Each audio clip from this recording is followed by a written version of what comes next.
What's up you guys? Welcome sa ating bagong vlog ngayong araw na ito. I told to Vilem, I think asawa, it's time for both of us to say or to storytelling to our viewers what is our love story.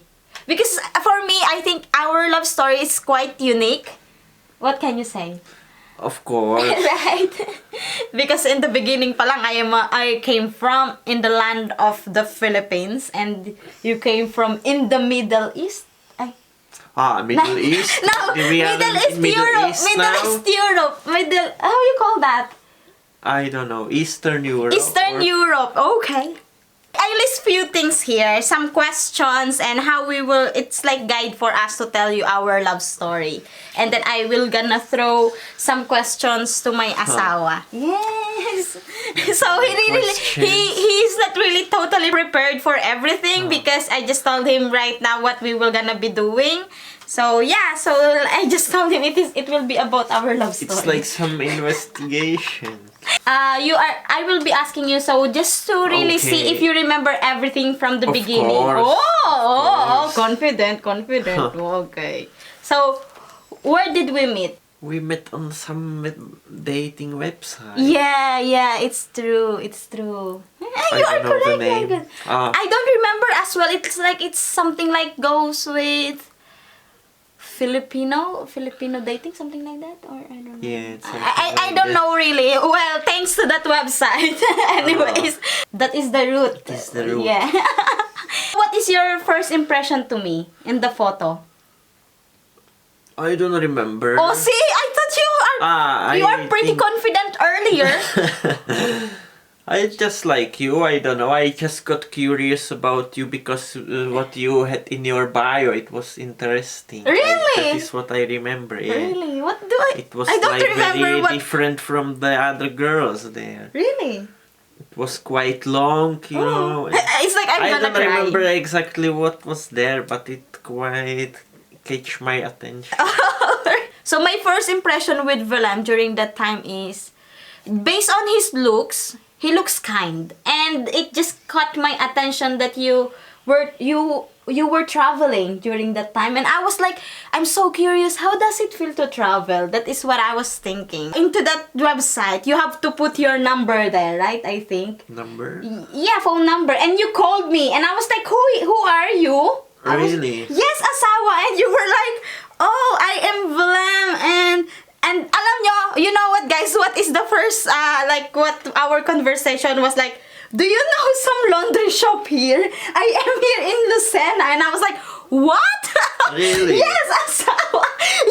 Yes, that is really asawa. It's really true. It's like you called me just to ask me if I know some laundry shop. It's possible. Because I remember I really couldn't find some laundry shop. Yes, I do remember. That is what you asked me first, and I was like, oh, and I said, who are you? Again, nagkakakilala na kami dalawa. It's like we are getting to know each other. And he said to me, you asked me, can I see you? I think you asked me like that. Right? Really? Yeah! Wow! Asawa! It's like I am the one who is after you. Maybe. What is maybe? I don't remember exactly who asked, to meet. Okay, so we met at this... But you know what, before I thought you were living in Lucena, but it comes out that you are... Because I was in Lucena at that time. And I think it was written that you are living in Lucena. Oh, but later, because I found out that you are not in Lucena. Because syempre, website yun, you don't have to lay all your cards, isawa, in the website. So that, I'm just being cautious, And then I saw that, and while we were talking, I saw that you are nice guy naman pala. Oh. Yes. Really? And then you asked me, can we meet somewhere? So guys, our love story really start not in the website but in Jollibee. Yes, we are not endorsing or something, but maybe naman. Maybe naman Jollibee. We are really the how you said, the evidence of the love story of Jollibee. You should come and interview us. No, just kidding. And when we met in Jollibee, what is your first impression to me? when you saw me? I don't know. I do remember. I'm just wearing just shirt. smiling, Yeah, clearly. I'm just wearing a shirt and because I'm working. No. Well, anyways, napapaligo-ligo na naman tayo. But before that, guys, I was so scared to meet him, you know, because I'm being cautious. So sabi ko, okay, if I will go there, what will gonna happen to me? So nag-iisip na agad ako ng masasamang bagay. So I joined the wife of my cousin to meet you, right? I think. Yes.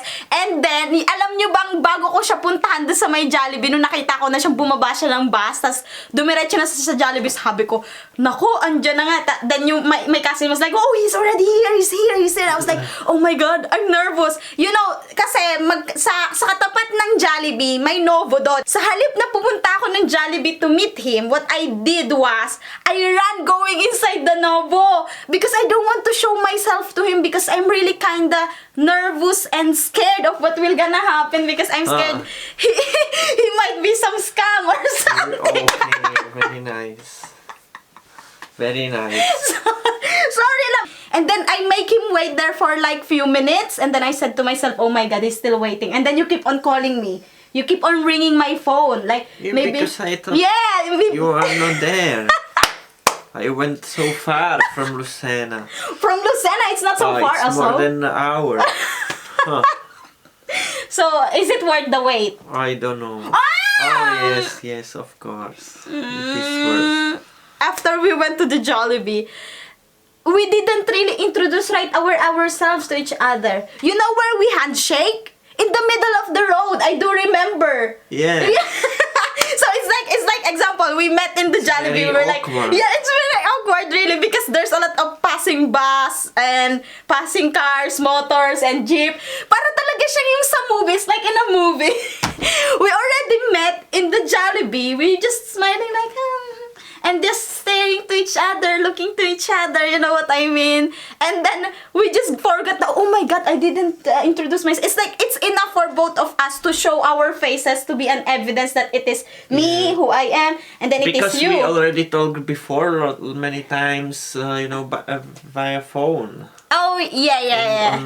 On internet. Or Skype. Yeah, but what I made is the personal asawa. It's personal meeting. So, we wasn't able to even handshake when the first really time that we met. Like, really, we were talking. It's like, we just remember, oh my God, I didn't introduce properly myself. So, then we did it in the middle of the road. It's so funny. Because we have to ride on a tricycle going back into my village. So, nung paano na kami, pa-cross na kami nung kalsada sa kabilang kami. Ay, anyway, I'm Nezel. Yes. Oh, Vilem. The day after I met him, talagang whole day, you whole day stayed in my mother Christie's house, right? We were just talking, eating, introducing ourselves like that, and then for the next day, I got a high fever. Siguro dahil natuyo yung utak ko, it seems like my brain got dried. I told you, right? I remember you had really fever. I have fever, so I told him because he said, "Can I come on your house?" It's like you were asking like that, and I said, "No, please don't come. I have fever. I have my migraine. So stay in your hotel because I don't want you." Ayaw ko siyang malalinan ng lagnat ko. So he said, "Okay, I will not come." But the funny thing was he was calling me like, "Oh, I'm sorry. Where is your village again?" Because bumaba siya sa Sunripe. I think it is the Sunripe factory, the coconut factory. Yes. And then from there, he walked. Well, it's not so far, but it's really funny thing for me because I really told to him, don't come. And then I left the bus in the wrong place. Yes, and then I got shocked like, He was like, I am here. Where is your village? Again, I was like, oh my God, what is this person doing? I just told him to don't come, but then he comes. And that's so very sweet of you, Asawa, because it's like maybe you feel worried about me, right? Yeah, I was worried. Kasi may dala siyang prutas. Oh, that's so sweet. I do really remember you brought me some mangoes and grapes, right? Yeah, because that is what you told me that you like. Yeah, when we are getting to know each other, right? You were asking what is my favorite fruit. So yeah, he brought me that. That's so sweet. Vilem is like a traveler which is don't like polluted area, air pollution, a lot of people like that, right? He told me before that when we are talking like that, he said to me that he cannot leave the place because of me. Oh, that's so sweet of my asawa. See, you are so sweet before. Why not now anymore? I don't know. He changed. That magic already disappeared. Okay. What you put into my food, I mean. Asawa, stop lying nga. It's like you were telling to the people I'm kind of witch or something. After that, nung nagkakilala na kami ni Vilem, alam nyo bang right away, before we started to date, I brought you first to all my families. Yes. And he really saw that I really have a huge family, right? A very big family. So, you know what? When he asked me for a date outside, where did I brought you? To the graveyard. Yes. During our first date, I brought him with my mama in my mama's graveyard. Yeah. And I said to him, yeah, now that I brought you with my mama, you shouldn't have to play games with me because when you were sleeping, for sure, my mama will gonna pull your legs under the bed. That is what I told you, right?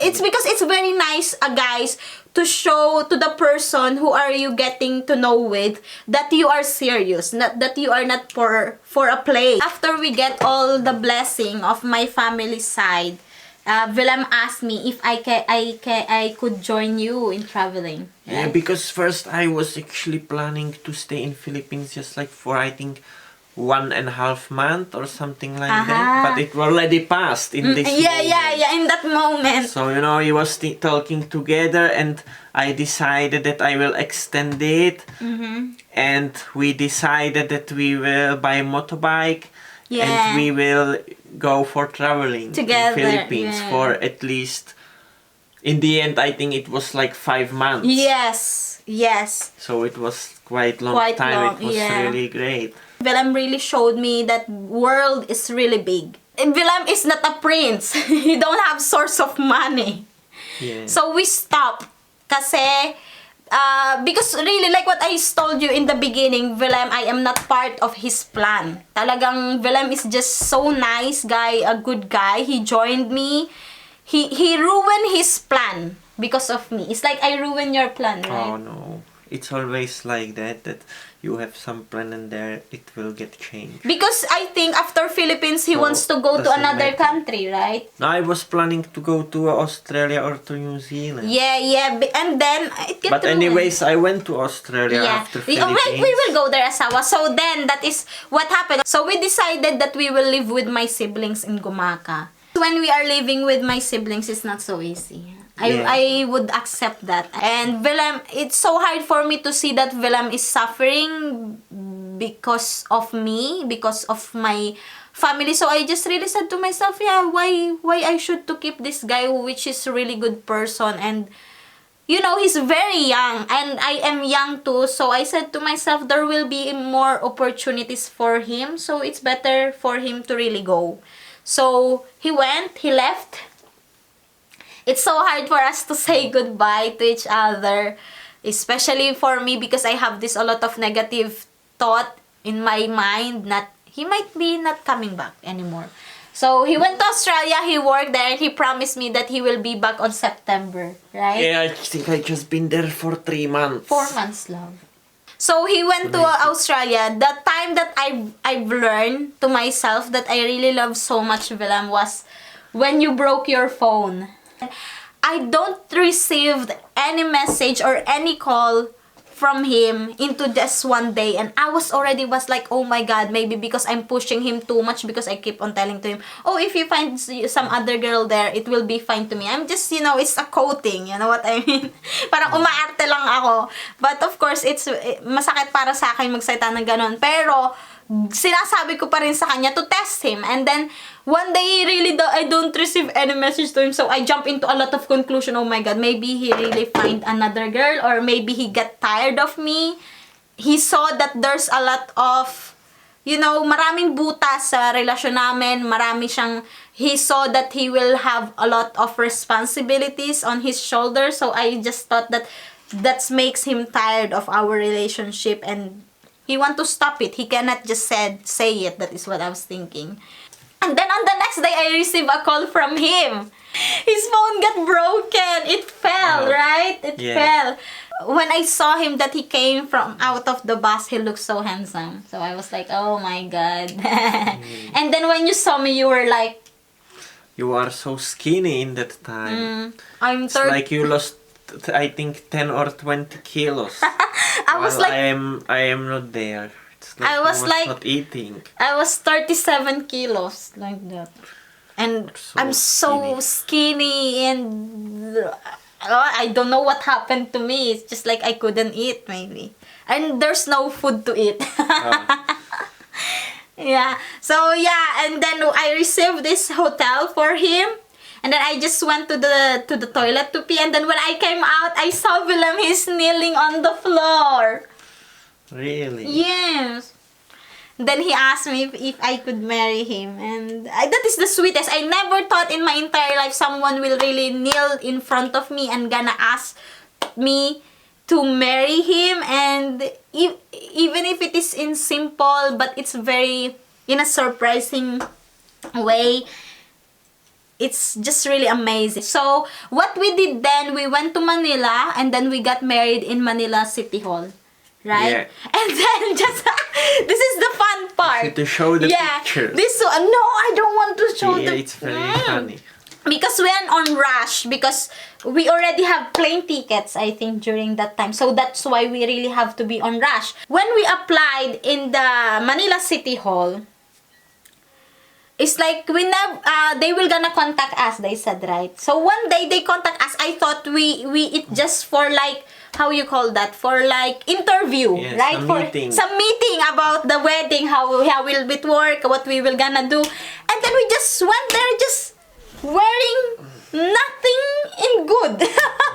It's like, no, we was wearing the t-shirt yeah. that I bought on Jakarta when I went from Australia. Yeah. I'm wearing my blue Jakarta shirt. Vilem is wearing his purple Jakarta shirt. Yeah. And I'm just wearing a short. And Vilem just wearing a shorts too. It's like nothing And really slippers. prepared. It's like we are not presentable at all. When we arrived there, the judge announced, today is your wedding.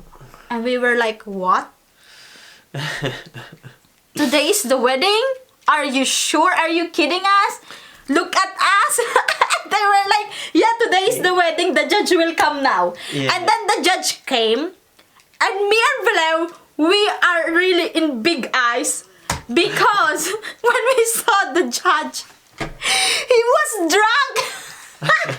I don't know if it is good to share because maybe the Manila City Hall will gonna get mad on us then or No. So yeah. It's long time ago already. So we went there September 14. Okay, we went there. So it means our marriage happened September 14.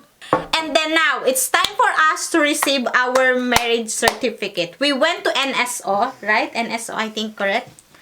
And then when I received, because we need that paper for that requirements going to Australia.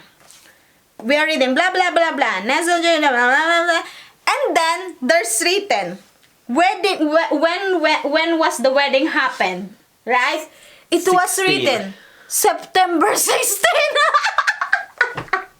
So it's really ridiculous, really funny, and for me and Vilem, it is a very memorable day. Right, asawa, we don't have a very big party, a very big celebration, but the way our marriage happened, it's very it's very unique, I could really say, and I am not ashamed or I'm not embarrassed to say it, because for me, it's like a lesson for everyone that you don't have to be really extravagant, right, asawa? You don't have to be really like a big party for the wedding, because you have to make it just memorable to both of you. And this person who married us, that judge, he really made our wedding a very memorable one, right? So unforgettable. So thanks to him. Thanks to him, yes. Our year during way back then, when we are very short of money, we really learned a lot of lesson. Right, asawa? It's really, we really learn. And it helps us to be strong into our relationship, right? Yes. So, I think I could finish our love story on that. It's very long, but I have just maybe 3 questions for Vilem. Okay? Before we finish this, I know siguro na nakulangan kayo sa nakinuwento namin. What I can just really say is, we are here together. We are keep on fighting, right? Against all odds. Wow. So, okay. Moving on to my question. So, who fell in love first? Me. I don't know. You tricked me. Wow! Asawa! It was maybe some dirty tricks. Dirty- or magic. Did I think you used some magic. I couldn't explain that. Asawa? Maybe you put something into my food. Asawa! Or my drink. What do you think of me? Witch? No, I didn't do that. Okay, go. Why you marry me? Because I love you, of course. That's a sweet kiss. Are you still happy? Of course, I am still happy. But you should ask that yourself. Yes, of course. I'm very happy. I'm thankful and grateful to God because He uses Vilem as an instrument to save my life, really. All the times, it might sound clique or super cheesy, but Vilem really changed my life into a 360. 360, how you say that?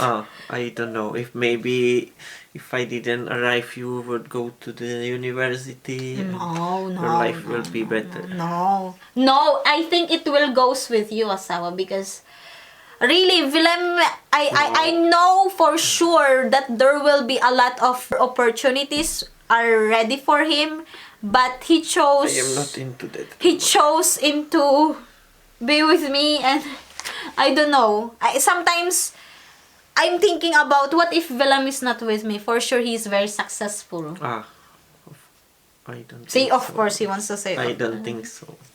Okay, moving on. After everything that what happened to you and you experience from not just only from me but to my family, do you have any regrets? No, of course not. Really? It's like because life never been easy since you live with me and married me, right? It's totally different from the life that you had before, right? It's always different. I always made lot of changes in life before, so. But being used to it. me being part of your life, do you have any regrets? No. Why?